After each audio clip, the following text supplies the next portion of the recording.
जी देखा जाए तो सीबीआई की इंक्वायरी हुई है आरजेडी राबड़ी आवास के अंदर में, और देखा जाए तो आवास में इंक्वायरी होने के बाद सीबीआई अधिकारी जब निकल रहे तो उसके बाद जो भगदड़ हुई और उसके बाद जो घोर विरोध हुआ, इसमें क्या कहेंगे?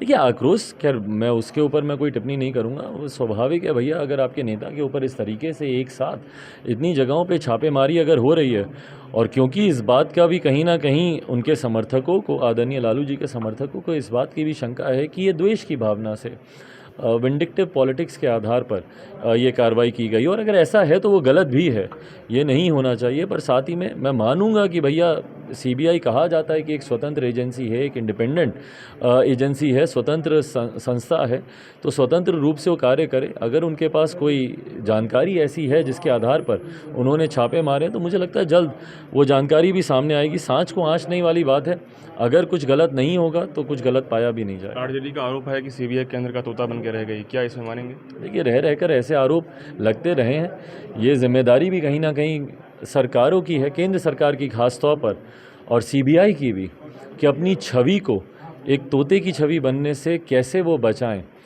इसके ऊपर काम इस संस्था को करना है। केंद्र सरकार को भी इस बात को लेकर सजग रहने की ज़रूरत है कि इंटरफेरेंस की बात जहां पर आती है ऐसे इंडिपेंडेंट एजेंसीज़ में, वो इंटरफेरेंस नहीं हो। एक लास्ट सवाल, जेडीयू और बीजेपी में जो मतभेद है, कहीं ना कहीं नीतीश कुमार जो अब मतलब कंफर्टेबल फील नहीं कर रहे हैं, इसके पीछे क्या जो है एनडीए गठबंधन रहेगा या फिर देखिए, एनडीए गठबंधन तो नहीं रहेगा। इस बात को मैं आज से नहीं, मैं लंबे समय से इस बात को कहता आ रहा हूँ। 11 नवंबर 10 नवंबर को परिणाम आए थे बिहार विधानसभा चुनाव के 2020 में, और 11 नवंबर को मैंने एक प्रेस वार्ता की थी। आर्काइव से अगर आप उसके वीडियोस निकालेंगे तो उस वक्त भी मैंने इस बात को कहा था कि एनडीए गठबंधन बहुत जल्दी धराशायी होगा। भाई, एक ऐसा गठबंधन जहाँ पे घटक दलों के बीच में ही इतना मतभेद हो, इतना विरोधाभास हो विभिन्न नीतियों को लेकर, और रह रहकर उन नीतियों को एक दूसरे के द्वारा तूल दिया जाता है एक दूसरे को असहज करने के लिए। कभी Bharatiya Janata party CA NRC के विषय को तूल देती है मुख्यमंत्री जी को असहज करने के लिए, तो मुख्यमंत्री जातीय जनगणना की बात और विशेष राज्य के दर्जे का विषय उठाते हैं भारतीय जनता पार्टी को असहज करने के लिए। भारतीय जनता पार्टी बदले में जनसंख्या नियंत्रण कानून की बात करती है। तो ये गठबंधन में जिस तरीके का विरोधाभास दिख रहा है, एक बात स्पष्ट है भैया, आज गिरे कल गिरे, ये सरकार गिरनी ही गिरनी है। जनता दल यूनाइटेड, भारतीय जनता पार्टी एक साथ नहीं रह सकते, ये बात तय है। क्या इससे बिहार का विकास होगा इस तरह से जो लगातार? भाई, अफसोस बात इसी बात का है, और विडंबना इस बात की है कि इन तमाम बातों में बिहार का विकास बैक सीट पे चला गया, कोई चर्चा ही नहीं करता। आप मुझे बताइए, पिछले 4 महीने 6 महीने से सिर्फ जनता दल यूनाइटेड भाजपा, जनता दल यूनाइटेड भाजपा की बात हो रही है। मुख्यमंत्री जी मुख्यमंत्री रहेंगे कि भाजपा का मुख्यमंत्री आएगा, इनकी कुर्सी कैसे बचेगी, ये राष्ट्रपति बनेंगे उपराष्ट्रपति बनेंगे, सिर्फ यही बात हो रही है। 19 लाख रोजगार की बात कौन कर रहा है? सड़क पर जो अभ्यर्थी बैठे हैं उनकी बात कौन कर रहा है? जो बहाली के लिए जो शिक्षक अपना सर मुंडवा के बैठे हैं उनकी बात कौन कर रहा है? सिर्फ बातें घुमा फिरा कर मुख्यमंत्री जी की कुर्सी और सरकार कैसे बचे उसको लेकर हो रही है, या सरकार किसकी बने, विपक्ष कैसे सत्ता में आ जाए, कौन राज्यसभा जाए, कौन राज्यसभा नहीं जाए, सिर्फ इसको लेकर बात हो रही है। बिहार के ज्वलन मुद्दों को लेकर कौन बात कर रहा है भैया? बढ़ती महंगाई को लेकर कौन बात कर रहा है? यहाँ पर गिरती शिक्षा व्यवस्था को लेकर सोनू जैसा बच्चा, उसको 11-12 साल के बच्चे को सामने आना पड़ा, उसके बाद भी तस्वीर खिंचाने के लिए सब जा रहे हैं, पर इस व्यवस्था को सुधारने की बात कौन कर रहा है? आज भी बात तो इन्हीं बातों की हो रही है कि भैया राज्यसभा कौन जाएगा, और मुख्यमंत्री जी एनडीए से मुख्यमंत्री बनेंगे कि महागठबंधन से मुख्यमंत्री बनेंगे। सवाल, चिराग पासवान एक यूथ ब्रिगेडियर के रूप में अब बिहार को किस रूप में ये जो तमाम समस्याएं हैं क्या करेंगे?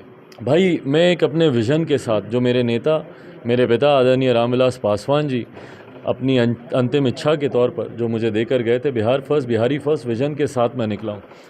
उस विजन डॉक्यूमेंट को भाई अगर आप देखेंगे, बिहार की शायद ही कोई ऐसी समस्या होगी जिसका समाधान हम लोगों ने उसमें नहीं किया हो।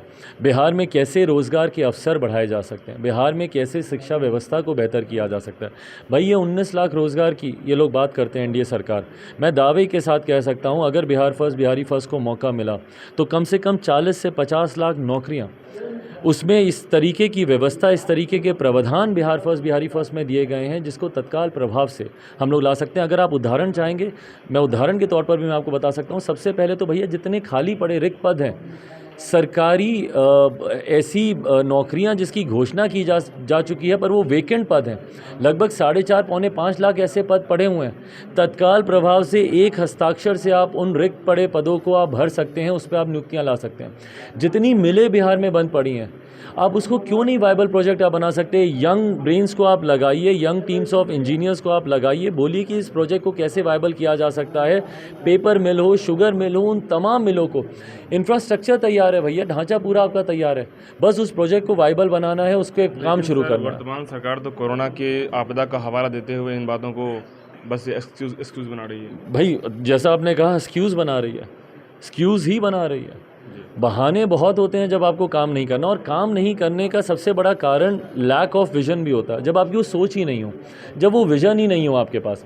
आज आप मुख्यमंत्री जी से जाके पूछे ना भैया उनके पास रोज़गार के क्या अवसर हैं या क्या सोच है बिहार में रोज़गार बढ़ाने की, तो वो छूटते ही हवाला देते हैं बिहार के भूगोल का।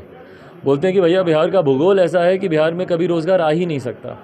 आप उनसे जाकर पूछिए गिरती शिक्षा व्यवस्था का क्या कारण है। कोटा जाते हैं भैया मेरे बच्चे पढ़ने के लिए, पढ़ने वाला वहाँ पे बिहारी, पढ़ाने वाला बिहारी, अधिकांश शैक्षिक संस्थानों के मालिक कोटा में बिहारी, पर व्यवस्था राजस्थानी।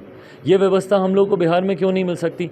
इन तमाम विषयों पर जब आप मुख्यमंत्री जी से बात करेंगे तो उनको याद आता है कि भैया हमको विशेष राज्य का दर्जा चाहिए, तभी हम ये सब काम करेंगे। तो भैया विशेष राज्य का दर्जा आपको 2017 में नहीं याद आया था जब आप रातों रात महागठबंधन छोड़कर एनडीए का हिस्सा बने थे? क्यों नहीं 2019 में आपने प्रधानमंत्री जी के सामने शर्त रखी कि जब तक आप हमारे प्रदेश को विशेष राज्य का दर्जा नहीं देते तब तक हम लोकसभा का चुनाव आपके साथ मिलकर नहीं लड़ेंगे? 2020 के चुनाव से पहले ये शर्त रखते कि गठबंधन इसी शर्त पर होगा कि आप वादा कीजिए कि आप विशेष राज्य का दर्जा देंगे।